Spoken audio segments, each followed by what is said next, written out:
two watersheds in California are primed to have a new stormwater permitting structure sometime in December. It's going to impact not just industrial users, but also institutions like hospitals. Now, as was often the case with regulatory shifts of this nature, it can become a model for other areas of the country to look to when they create their new permitting structures. So, what does this mean for sanitary sewers? What does it mean for storm sewers? Let's break it down.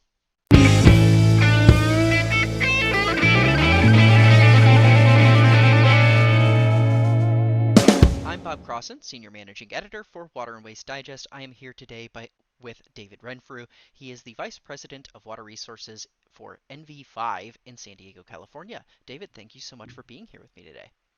Well, thanks for having me. Looking forward to getting on with this. Yeah, so we're talking about this permitting change that's happening in California. Could you kind of describe a little bit about what this is? What is this specific permit? How is it changing, and what can people expect? Yeah, so there's actually kind of two parallel regulation changes that are happening. Um, One is taking precedence right now, which is what they call the commercial, industrial, and institutional permit, which is specifically focused on two small watersheds in the Los Angeles Regional Water Quality Control Board region, which is Region 4 here in Los Angeles. And that permit affects facilities with greater than 5 acres of impervious surface. And it's different than the industrial general permit, which is industrial general stormwater permit. Mm-hmm. And what it requires is that facilities in these two watersheds, which are the Dominguez Channel and Greater Los Angeles and Long Beach Harbor watersheds, and the Los Cerritos Channel and Alamitos Bay watershed, that these two watersheds are not meeting their numeric targets for water quality impairments.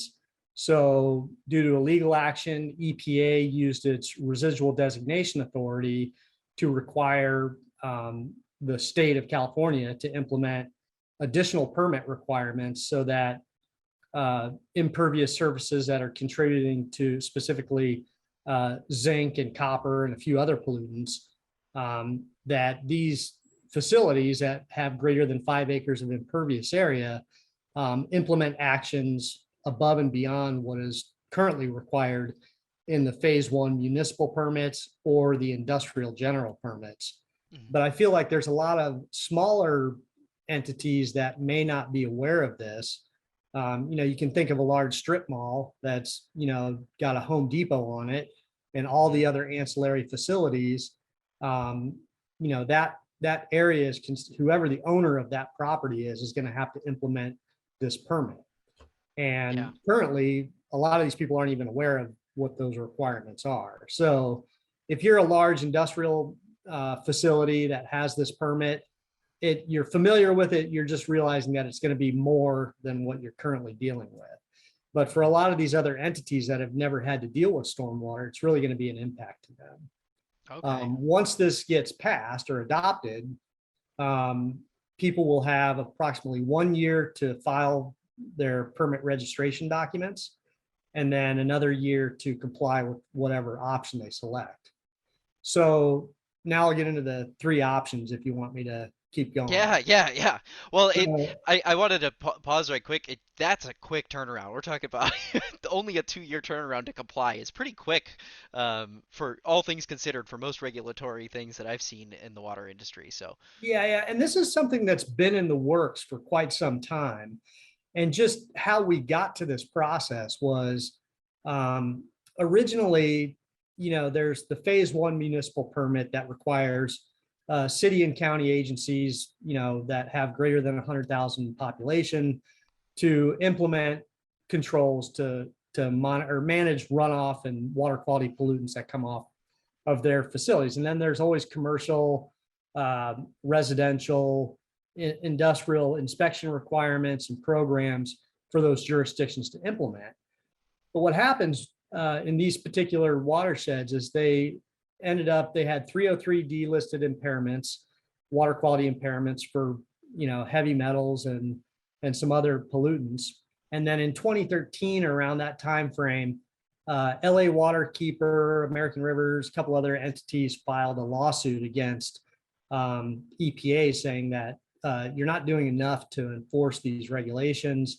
We want you to do something about this. And then EPA came back and said, no, we have the phase 1 permit. Now it's going to have watershed management plans that are having to be developed, reasonable assurance analyses that are going to be developed, integrated monitoring programs, and enhanced watershed management programs that were all going on at this kind of same time frame.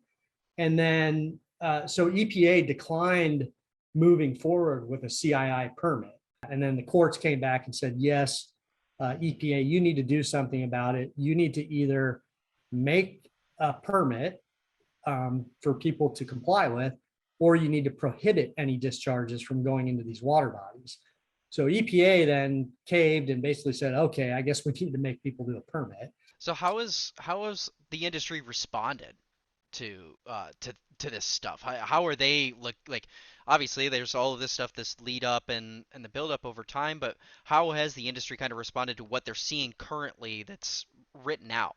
Yeah. And so, and then going back to, and I'll get to that point in a second, but I wanted to follow up on a couple other parallel tracks. So Okay. when the TMDLs came out and then the LA Waterkeeper started filing suit, the County of Los Angeles was moving forward with a stormwater permit or stormwater tax based on impervious area, which was the voters the voters wanted clean water because beaches were closed, water quality impairments in their rivers and creeks were listed everywhere. And there was a need to capture stormwater as a resource and start implementing projects, but that's really expensive and it needed to be funded. And, the voters adopted a parcel tax, which said we're going to pay, I think, around 2.5 cents 2.5 cents per impervious square foot on your property would be the tax. And that would go to the County of Los Angeles to implement these programs. So Measure W got passed, and they have this thing called the Safe Clean Water Program, which these watershed management groups like the Dominguez Channel Watershed Management Group is moving forward with implementing stormwater capture and infiltration projects, capture and use programs where they might capture a portion of it and irrigate lawns with it afterwards, or just find ways to treat that water and manage something that will meet the permit objectives. So the watershed management groups are moving forward with their task, which is a municipal effort, right? But then when this permit came out, it's a commercial, industrial, institutional permit. So it affects private landowners and businesses. So that's a little bit different. And how the industry is responding is, well, the watershed management groups are well ahead of these regulations. They know when they're coming out. They put them on their agendas. They discuss how this is going to impact them. The watershed management groups see it as an opportunity to get funding for their projects above and beyond what Measure W is going to provide. Okay. And then, and simultaneously, we've been in significant drought, especially this last year. Water scarcity is becoming a reality in the arid Southwest. I mean, we start seeing news about, Lake Mead and Lake Powell and, bodies being discovered in Lake Mead outside of Las Vegas, where, we're starting to see barrels show up and other things. And then in the other scary thing is that, water levels are decreasing at a point to where hydroelectric power is being affected because the water levels are going below where the pumps are that feed these, this hydroelectric power. And then in addition to that, Southern California as a whole relies on the Colorado River for its water supplies, as well as a portion from Northern California, but the bulk of it's, Colorado River water. So it's pretty scary. So the permits start focusing on kind of a holistic view of we need to capture stormwater as a resource, not just send it out to the ocean.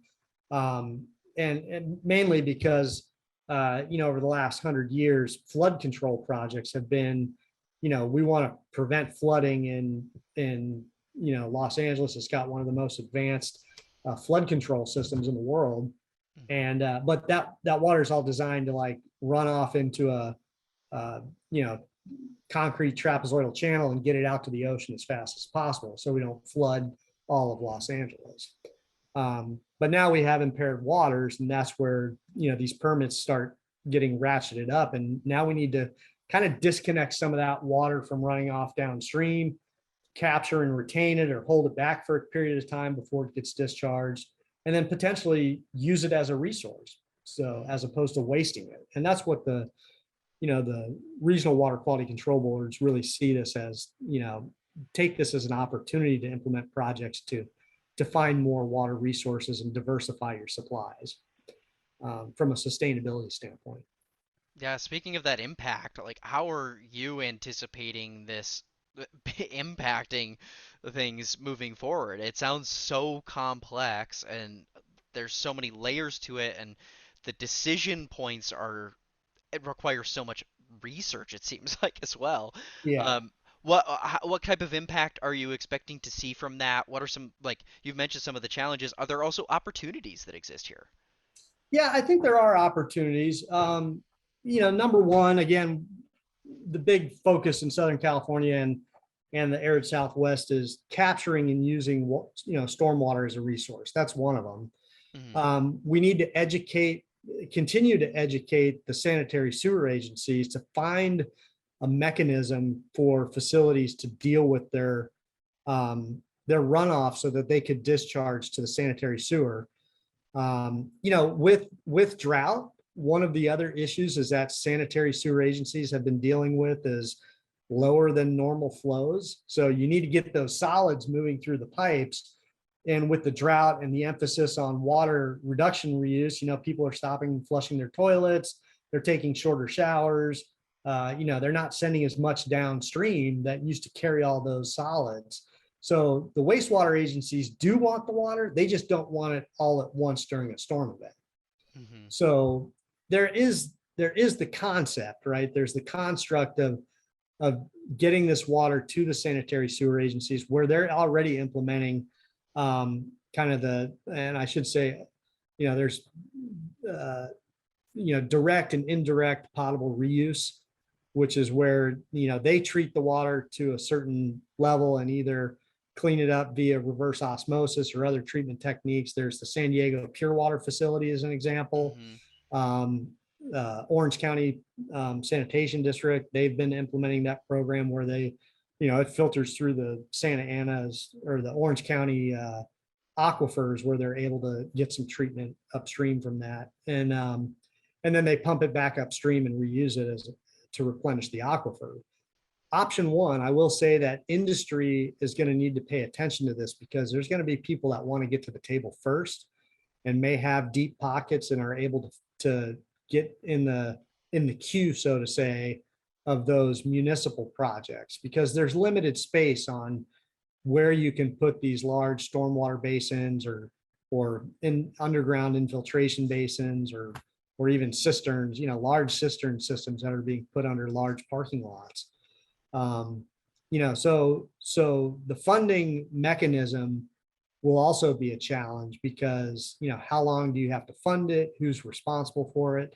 There's a lot of questions that are being posed in this public comment period on how this is going to be rolled out and who's going to ensure that if I'm funding this, how do I guarantee compliance for the long term Hmm. for my facility, right? So option one is going to be like, okay, is this available to everybody or is this only available to those people who get to the table first? On option two, the capture and treat or capture and reuse or capture and infiltrate, you're going to have to spend a lot of money. We're looking at upwards of around $250,000 to $300,000 to design and build a system that could handle that 85th percentile storm. And grant, the larger the facility, the more expensive it's going to be. So people need to start planning for this. The commercial industrial institution, property owners and facility managers, the environmental managers, they need to start letting their management know that this is coming and that there's going to be some capital expenditures that need to be Mhm. planned for and budgeted for the long term, not only to implement, but also to, um, for the operations and maintenance side of it after the fact. And then, same thing with option three is, if you're going to put in a treatment system or prove that you're not discharging above the effluent limitations, that's going to be costly and a long-term program. Mhm. So, for most of our clients, we're telling them, hey, you know, get up to speed on this and start paying attention, because not only is this going to affect you in these watersheds, it's now coming statewide in the long term. Yeah. So Yeah. Well, thank you so much, David, for breaking this all down for us.